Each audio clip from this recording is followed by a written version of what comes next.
And welcome into the final roundtable of 2023 as we turn the calendar to 2024. And with that, some predictions perhaps on how things are going to work out in the new year. Joining us to talk about it is a couple of old friends. Andrew Lockwood joins us, the Senior Manager of Global Logistics at NXT Logistics, and Sam Martinez, VP of Strategic Solutions at Redwood. Gentlemen, thanks so much for joining us. I've got three different ideas that I want to go through with you today here. First off, Andrew, looking at recovery in 2024. We've been talking about this long graduated recovery, except sometimes I feel like there's going to be some aggressiveness in terms of trying to get back on top, trying to get maybe market share in terms of reestablishing oneself. It feels like there might be a starting gun out there at some particular point. Do you feel like that's going to happen? And if so, what's that starting gun that's going to basically launch everyone to start being very aggressive in 2024? So starting gun is going to be summertime when we see a little bit of increased volume for next peak season. Beyond, before that, I don't think there's going to be any uptick. There's still oversupply in the market. Volume's been actually pretty consistent throughout the year. But Bill, I don't see any kind of starting gun until like next summer. That's when we put an eye on it. Again, big story there. The supply's got to continue to work itself out of the market. At that point, I think that's when we could see rate recovery. For the shippers out there, I think you've got one more negotiation with your carriers, with your brokers. Because what we know, there's a cyclical effect here. What goes up must come down, and so we believe we're at that bottom trough. It's going to come back up at some point here within the next 6 months, 1 year. Sam, what do you think that number is, that variable that would be the quote-unquote starting gun that might get people to start being really aggressive as we get to the second half of 2024? Yeah, second half of 2024 is still kind of TBD. I think there's a lot of variables that are involved there. I do think that we've seen the bottom out of rates in this market for several reasons. But I do think that coming out of the new year, the restocking that we talked about in our last roundtable actually will play an effect to that. We've seen containers coming in at a higher volume, but I think overall it'll average out. I do think that less capacity in the way that it's exiting is going to be something to keep a close eye on, which could expedite the summer, be pushed up to late spring. We'll see. And then I also predict that tender rejections and profitability for 3PLs and carriers are going to be even more vital than they were in 2023. I know everybody was talking about, kind of survive. I do think next year the tone set between 3PLs and carriers is going to say, let's be profitable. And so I do predict tender rejections to kind of see an uptick in the start of the year. And to Andrew's point, renegotiating rates is going to kind of level that out or increase the acceleration of the rates and the market kind of expanding. That's definitely going to be a point of contention and a very interesting negotiation there as well. Andrew, just to go follow up on that, as far as the negotiations are concerned, what's the key point that's going to be fought over? Oh, I think there's consistency there. To Sam's point, I mean, we're all in it to be profitable, and so many people have survived the last year or two after the highs coming off of COVID. At this point, Sam makes a good point. There's going to be tender rejections there if stuff's not profitable. I think that forces the flip the script mentality here with the overall industry, where we're going to see rates climb back up. And again, that's helped with supply exiting the market. So, to your question, what's the key point in the negotiation? I think carriers are going to look for consistency in the lanes they know they can play well. Shippers are looking for that visibility, and the focus will really kind of go from driving down rates, which has been a conversation for the last 2 years, to more, hey, can I see my freight? Can I get some technological solutions? They're going to look for quality and contingency plans, not necessarily cost, this round of negotiation. Let's jump right into that technology there as well. Sam, of course, one of the big buzzwords and concepts to deal with this year was AI and machine learning. How much do you think that's going to play even more of an impact in 2024? I think that a lot of people, maybe not be a lot, but certainly some people certainly got caught off by, oh, we can do that, machines can do that now, and we find ourselves trying to catch up with what is going on technologically wise that may be advanced past what our expectations are. Yeah, I think if that's the core staple of your business and what you're doing, obviously the investment's probably already established. I think the capital markets have been so tough between private equity and the VC world to invest into automation, to autonomy. I still think companies are going to struggle to kind of find those investment dollars in this kind of market.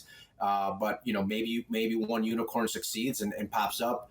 But as far as automation, in my point of view, I think if it's your core competency, you're on that line right now, and if it's not, you're probably not investing and doubling down in that world.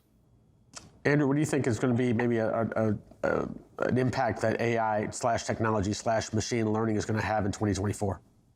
Yeah, I think it all goes back to visibility. Shippers want to know where their stuff is. So if there is, that to me, that's the number one benefit of using AI amongst different data sets, different systems, is blending all that together. To Sam's point about unicorns, we've actually seen a few unicorns exit the market. And remember, our industry is a little bit different. You could say it's antiquated in that it's a relationship-based business. There's a little bit of a distrust of technology. Are the droids going to replace us? No. We still haven't seen driverless trucks, on the road to the degree maybe we thought back when this conversation started 10 years ago. So it's not that technology is not going to happen. I just think the entry point over the next year or two, specifically with AI, is using the technology that exists to give better visibility. The better visibility gives everyone trust in the system, and then you can build on that from an overall platform and solution. Last of my 3 points that I wanted to get to: warehousing, in terms of we were at just in time, we got to just in case, and now are we back to just in time? And do we see kind of a leveling or normalization, if you will, Sam, in terms of how people are going to play out pre-COVID to post-recession when we do get through it? Yeah, I think my point, I think a lot of shippers have done a very good job of looking at inventory to sales ratios. They've really focused on that as a pivotal part of their business. Cash flow is really important to them this year, and inventory represents that. So I think the success that shippers have had this year, those that are in bad shape still are continuing to work on it. I do believe that in the warehouse space, investments for a lot of those large shippers, they've kind of consolidated their warehouse space. They probably kicked out some 3PL parties that were a part of that structure. So I do think that they have a little bit more autonomy in terms of like how they want to be flexible with their inventory space. But I don't believe that a lot of them will be popping up new spaces. And if they are, maybe it's a smaller ramp up, if that. But if the companies that are kind of finding the new warehouse spaces and investing there, odds are that their sales are up, their demand is up, and that's a really good sign for them and the economy. Andrew, what do you think about warehousing in terms of, are we back to pre-COVID versus post-recession again when we get to post-recession? Yeah, I think we are closer to those pre-COVID levels, although it's interesting. The vacancy rates are still pretty low in general. We've seen new sales, new construction really stall. The cost to build a new warehouse is really spiking. So there's certain markets like Phoenix, Dallas, let's call it the Sun Belt, in general, is doing really well from a construction standpoint.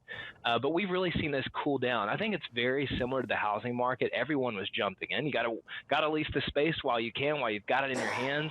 And we saw that cycle last year. This year's been a big slowdown.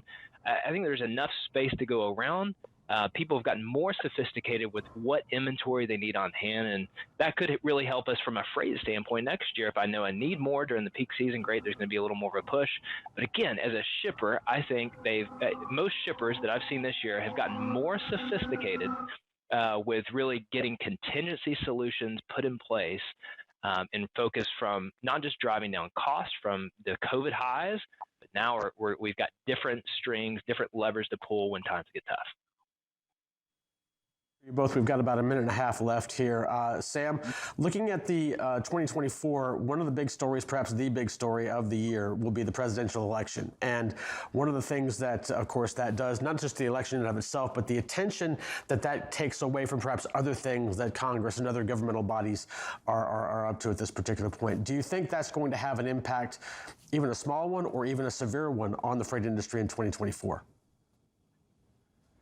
So many factors play into the freight industry and so many different parties. I think any election year allows for volatility. I do think to the investment world and the M&A world, I think it's like waiting and watching because, a lot of depends who ends up in that seat on how the market will fluctuate. Obviously, there's a lot of good happening right now at the end of the year. But one of my predictions for 2024 is M&A and the pace to be slow. But the back half of the year, if we know directionally who might be in that seat, if it's not a close election, you might see that accelerate and ramp up really quickly in the summertime, just because of the financial situation so many different companies are in. Somebody has to make a move, and I feel like the election will be a big driver of, is it time to make a move, or is everybody going to be waiting because it's going to be a tight race? So we'll Andrew, do you think the attention on the election, not just the election itself, is going to have some impact on freight next year? Maybe towards the very end of next year, because we know when that seat flips political parties, certain things happen in the economy. I will go out on a limb, though, and I'm going to say if Biden runs for president, we think he probably will, he's going to champion himself as the solver of supply chain solutions. Said on X, formerly known as Twitter, on November 27th, because of my economic planner, supply chains are at the strongest on record with backlogs, bottlenecks, and shipping rates at 25-year lows. So whether you believe that statement to be true or not, he is going to champion himself as the guy that fixed supply chains. Whether he gets elected or whether a Republican gets elected will be really interesting, because we know there's certain ramifications, again, for the economy, which will trickle down to the freight and logistics market. Well, it's definitely going to be an interesting year, to say the least. Sam and Andrew, thanks so much for joining us on our final roundtable of 2023. Thank you. All right, we'll take a short break and wrap up our final Freight Waves Now of 2023 after this.